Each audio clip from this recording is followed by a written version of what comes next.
El abismo es un reino de silencio absoluto, un desierto de tinieblas donde el tiempo parece haberse detenido hace millones de años. En esa profundidad insondable, la presión es una mano invisible que intenta aplastar todo rastro de vida, y la luz del sol es solo un recuerdo borroso de un mundo que ya no pertenece a quienes se atreven a descender. La expedición hacia la fosa de las sombras no era una misión ordinaria. Los diarios científicos la describían como una exploración rutinaria de las chimeneas hidrotérmicas, pero el equipo a bordo del navío explorador sabía que había algo más. Los sensores de sonar habían detectado anomalías rítmicas, una pulsación que no coincidía con la actividad tectónica ni con el canto de las ballenas. Era un latido, un eco persistente que provenía de un lugar donde la geología dicta que solo debería haber roca muerta y sedimentos milenarios. El navío, equipado con la tecnología más avanzada de finales del siglo XXI, flotaba sobre la superficie como una cáscara de nuez en un estanque infinito, ignorando que bajo sus pies el orden natural se estaba desmoronando. Dale like, suscríbete y comparte. Comencemos. El sumergible no tripulado, bautizado como Nereo, descendía lentamente a través de la columna de agua. Sus cámaras de ultra alta definición transmitían imágenes en tiempo real a la sala de control del barco, donde los monitores parpadeaban con un azul eléctrico. A 3000 metros, la vida se volvía escasa y extraña. Criaturas translúcidas con ojos enormes y mandíbulas desproporcionadas pasaban como fantasmas ante la lente, ignorando la intrusión metálica. El jefe de la misión, un hombre llamado Elías, cuya piel parecía de pergamino debido a décadas bajo el sol del océano, observaba las pantallas con una fijeza inquietante. A su lado, la bióloga marina tomaba notas frenéticas. Ella fue la primera en notar que algo no encajaba. Las corrientes en esa zona deberían ser constantes y predecibles, pero el polvo marino, esa nieve de detritos orgánicos que cae eternamente hacia el fondo, se agitaba en remolinos violentos que no tenían una explicación física evidente. Era como si el agua misma intentara apartarse de un punto central, una repulsión invisible que generaba vórtices de partículas brillantes en la oscuridad total. Cuando el Nereo alcanzó los 5500 metros, las imágenes submarinas revelaron movimiento donde nada debería moverse. Al principio, el equipo pensó que se trataba de una falla en la transmisión o de una distorsión óptica causada por el calor de las chimeneas. Sin embargo, al estabilizar la imagen, lo que vieron los dejó mudos. El lecho marino, compuesto por una capa gruesa de lodo y minerales, se ondulaba. No era el movimiento de un animal excavando ni el desplazamiento de una placa. Era como si el suelo mismo estuviera respirando. Grandes secciones de la llanura abisal se elevaban y descendían con una cadencia lenta, casi hipnótica. Las luces del sumergible iluminaron una estructura que sobresalía del fango. Un arco de material oscuro, similar al basalto pero con una textura que recordaba a la piel curtida. No había algas, no había pólipos, no había vida adherida a esa superficie. Estaba limpia, impecable, como si acabara de ser pulida por una mano invisible. Elías ordenó que el Nereo se acercara más. Los pilotos, jóvenes técnicos con manos temblorosas, ajustaron los propulsores. A medida que el robot se aproximaba al arco, los sensores de temperatura comenzaron a oscilar salvajemente. Pasaron de 4 grados centígrados a 30 en cuestión de segundos, para luego caer por debajo del punto de congelación sin que el agua llegara a solidificarse. Un fenómeno que desafiaba las leyes de la termodinámica en esas condiciones de presión. Marina señaló una sombra que cruzó rápidamente por la esquina superior de la pantalla. No era un pez, tenía una forma geométrica. Un rombo perfecto de bordes afilados que se desplazaba sin agitar el agua, como si se deslizara a través de una dimensión diferente. El movimiento era fluido y silencioso, una danza macabra en la oscuridad total. De repente, una de las cámaras laterales del Nereo captó un destello. No era el reflejo de las luces del propio sumergible, sino una luminiscencia interna, un brillo color violeta profundo que emanaba de grietas en el suelo marino.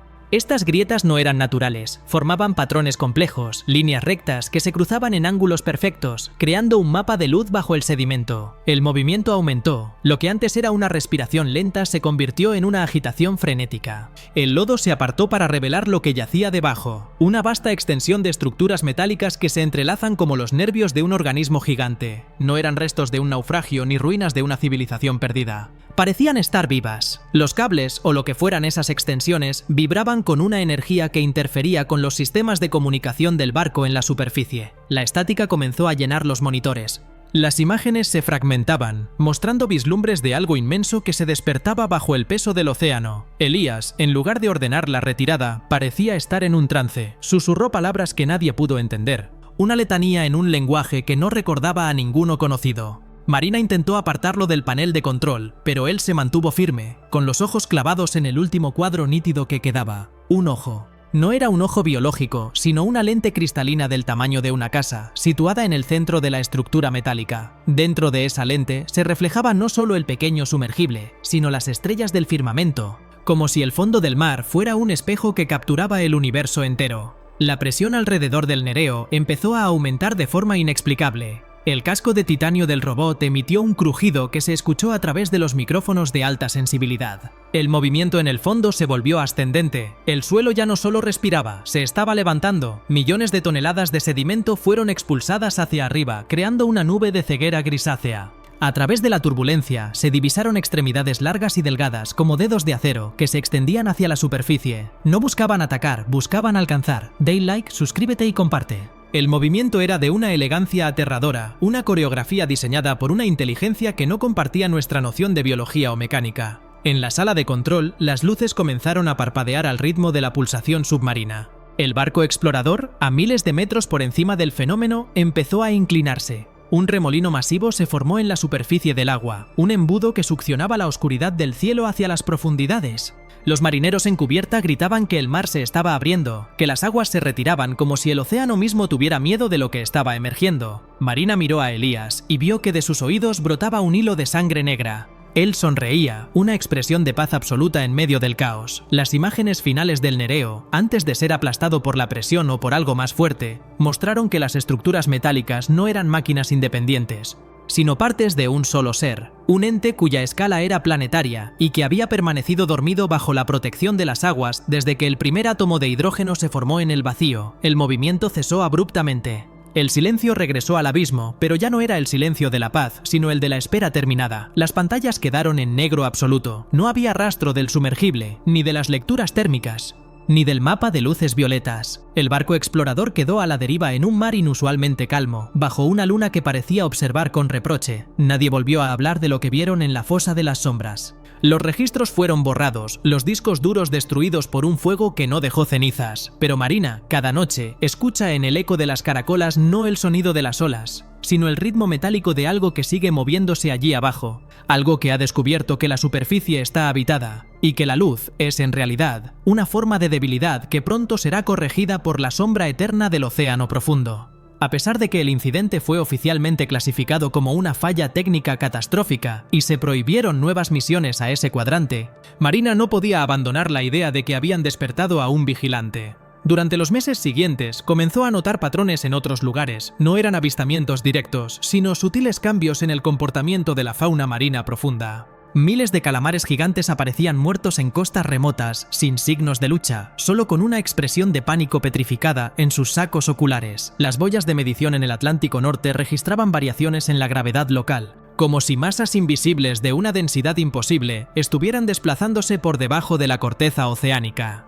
Marina recordaba constantemente el ojo que vio a través de la lente del Nereo. No era la mirada de un depredador, era la mirada de un arquitecto contemplando una obra que consideraba defectuosa. Ella comenzó a frecuentar los muelles de noche, buscando respuestas en los rostros de los viejos pescadores que hablaban de ciudades hundidas que no estaban hechas de piedra, sino de pensamientos y hierro frío. Uno de ellos, un hombre que había perdido la vista en un accidente de pesca, le dijo que el mar no es un cuerpo de agua, sino un párpado, y que a veces el párpado se abre para ver si el sol sigue quemando. Esta revelación la llevó a revisar los últimos fragmentos de audio que había logrado salvar en un dispositivo personal antes de la purga de datos. Al ralentizar la grabación 3000 veces, lo que parecía estática se transformó en una voz. No era una voz humana, sino una sucesión de frecuencias que vibraban directamente en la base del cráneo. El mensaje, si es que podía llamarse así, era una coordenada y un conteo regresivo. El movimiento que las cámaras habían captado no era un evento aislado, era el inicio de una migración.